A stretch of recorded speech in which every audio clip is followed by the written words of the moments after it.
Good evening दोस्तों, कैसे हैं आप सब। उम्मीद है ठीक होंगे। जैसा कि आप देख रहे हैं, हमारा ये देसी ब्रीड का शेड है। बॉयलर तो लिफ्ट हो चुका है और बॉयलर के शेड में साफ सफाई चल रहा है। तो ये हम लोगों का जो फर्स्ट बैच इंक्यूबेटर से निकला था फरवरी में, उसका बैच अभी रेडी हो गया है। उसका एग लेइंग शुरू हो चुका है और ये सारे बच्चे आप देख रहे हैं कितने बड़े हो गए हैं। ये सब 160 ग्राम के आसपास हैं, मतलब 1600 1500, मतलब सब 1.25 किलो से ऊपर हैं। ये देख सकते हैं, ये सब सारा जो है ये फरवरी में जो हम लोगों ने हैच किया था। तो अब ये एग लेइंग के लिए परफेक्ट हो चुके हैं और एग लेइंग शुरू हो चुका है। अभी मुझे 10-12 अंडा मिल रहा है रोज का। तो अभी जो भी एग आएगा फर्स्ट बैच का, उसको तो मैं इंक्यूबेटर में नहीं डालूंगा, हफ्ते रोज के बाद से, क्योंकि अंडे का साइज इन लोगों का ठीक है। फिर भी सब 40 ग्राम से ऊपर के अंडे हैं, 40 ग्राम 50 ग्राम 55 ग्राम 60 ग्राम तक के अंडे हैं। लेकिन फिर अभी मैं नहीं डालूंगा। एक हफ्ते के बाद से मैं अभी जो एक हफ्ते का अंडा है, वो एक हफ्ते का अंडा मैं या तो यूज कर लूंगा या फिर जो करना है करूंगा, उसे इंक्यूबेटर में नहीं डालूंगा।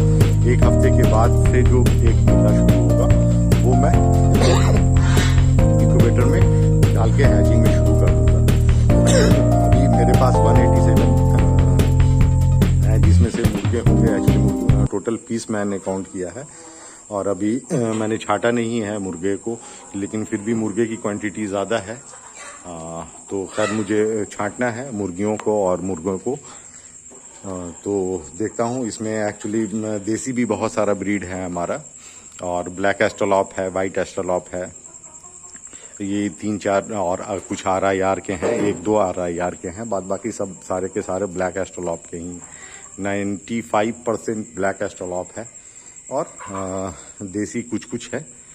तो सब मिक्स ब्रीड है। और दोस्तों, मेरे साथ कुछ ट्रेजिडी हो गया। ट्रेजिडी क्या हो गया कि मैंने जो 2 हंस लाया था बड़ी मुश्किल से, उसमें से एक हंस को मेरे जो टफी डॉगी है उसने काट लिया है, बहुत ज़्यादा काटा, जिसके वजह से उसका जो कट था डीप कट हो गया था। और वो मैंने ट्रीटमेंट किया था, इंजेक्शन भी डाला था, लेकिन वो सर्वाइव नहीं कर पाई और नेक्स्ट डे उसकी मॉर्टेलिटी हो गया। तो खैर देखता हूँ। अभी इस शेड में कुछ कंस्ट्रक्शन मेरा बाकी है।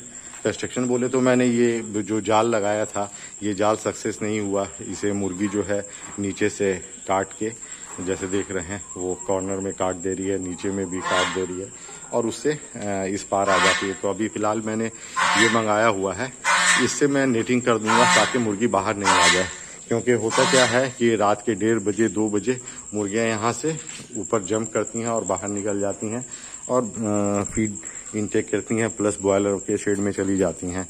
तो बॉयलर के शेड से तो दूर है मेरा बॉयलर का शेड उस साइड है, वो आप देख सकते हैं। और ये गेट है, एक मैंने छोटा गेट डाला हुआ और एक बड़ा गेट डाला हुआ। तो छोटे गेट से भी यहाँ से ऊपर से बाहर जाती हैं और वहाँ से भी बाहर चली जाती हैं। अगर कभी कभी वो पीछे सामने गेट है एक, वहाँ से भी बाहर निकल जाती हैं। तो खैर मुझे इनको पूरा पैक करना है और इनके लिए मैं, बारिश का टाइम है तो बाहर भी फ्री रेंज का अरेंजमेंट नहीं कर पा रहा हूँ।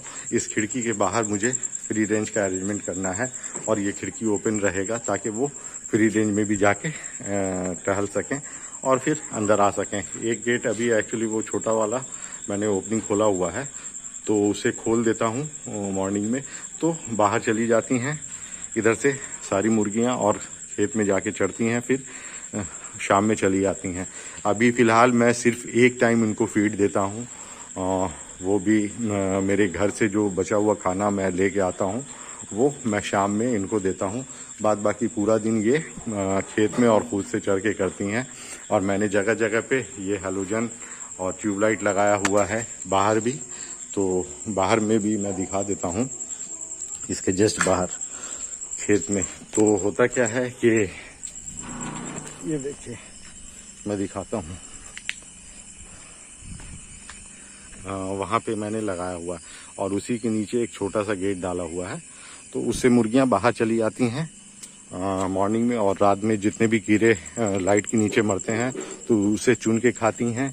दूसरा चीज़ कि जो मेरा बॉयलर का लीटर जो वेस्ट होता है उसे मैं उठा करके बोरे में रखता हूँ और थोड़ा थोड़ा सा मैं कहीं पे डाल देता हूँ शेडी एरिया में, उसी साइड पीछे खेत में जैसे दिखा रहा हूँ मैं, उसी साइड में, क्योंकि इस साइड नहीं डालूंगा क्योंकि इन्फेक्शन आएगा।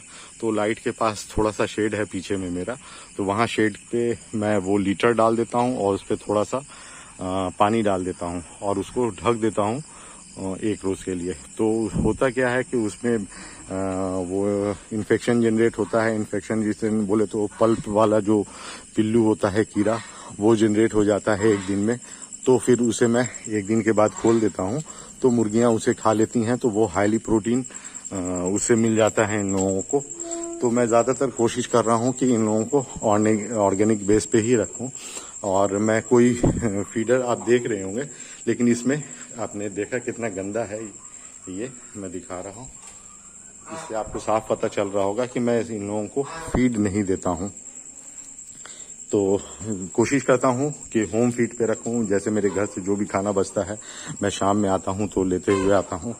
ये 1 दिन 2 दिन जितने दिन का भी खाना बचता है, मेरे आस पड़ोस वाले भी हैं जितने फ्लैट्स में मेरे, तो उन लोगों को भी बोला हुआ है कि आप लोगों के यहाँ भी जो वेस्टेज निकले फूड का वो आप मुझे दे दिया कि करें। तो मैं उनसे कलेक्ट करके रख लेता हूँ फ्लैट में, और जब आता हूँ फार्म पे तो लेके आ जाता हूँ और इन लोगों को खिला देता हूँ।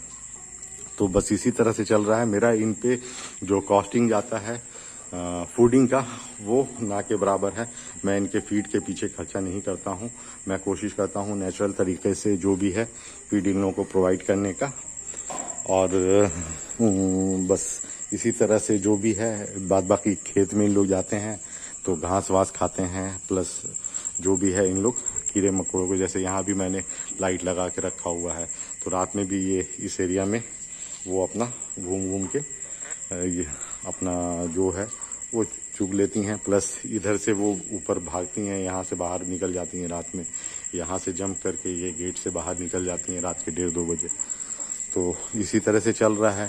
तो बरसात ख़त्म हो जाए तो मैं इसके बाहर फ्री रेंज बनाऊंगा इन लोगों के लिए, और वो उस जाली से मैं पूरा कवर कर दूंगा फेस वाइज। एक्चुअली मैंने 1 2 3 फेस बनाया है और 1 ब्रूडिंग बनाया है, मतलब 3 स्टेप में यहाँ बर्ड्स रहेंगी। कि एक तो ये शेड हो गया आपका ऐसे लंबा, ये पाइप वो पाइप और ये वाल, तो ऐसे शेड आ जाएगा।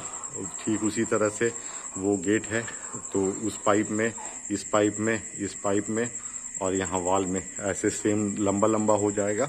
तो उसमें बैच वाइज मुर्गियाँ रहेंगी। तो मुझे भी पता होगा कि एक्चुअली इसमें अभी सब मिक्सिंग है, कौन किस डेट का है मैं एग्जैक्टली नहीं बता सकता, लेकिन जब मैं सेपरेट कर दूंगा तो मैं बता दूंगा कि ये कौन से डेट के प्रोडक्शन का चिक्स है, किस डेट में ये हैच होके निकला था। उसी तरह से मैं 3 शेप में फिक्स करके रखूंगा और 1 ब्रूडिंग हो जाएगा 4। तो मेरे लिए ये आसान हो जाएगा। और सबका फ्री रेंज के लिए मैंने विंडो बनाया हुआ है। एक के लिए ये है, 1 है, 2 है और वो 3 है।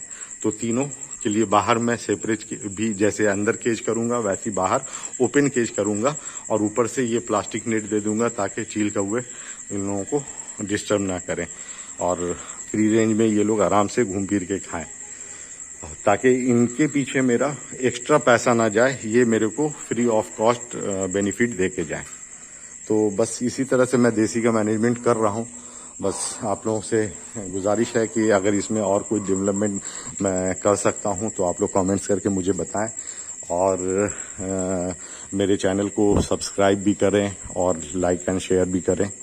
तो ठीक है दोस्तों, फिर इसी के साथ मैं वीडियो क्लोज करता हूँ। नेक्स्ट अपडेट मैं फिर अगले वीडियो में आप लोगों को देता हूँ।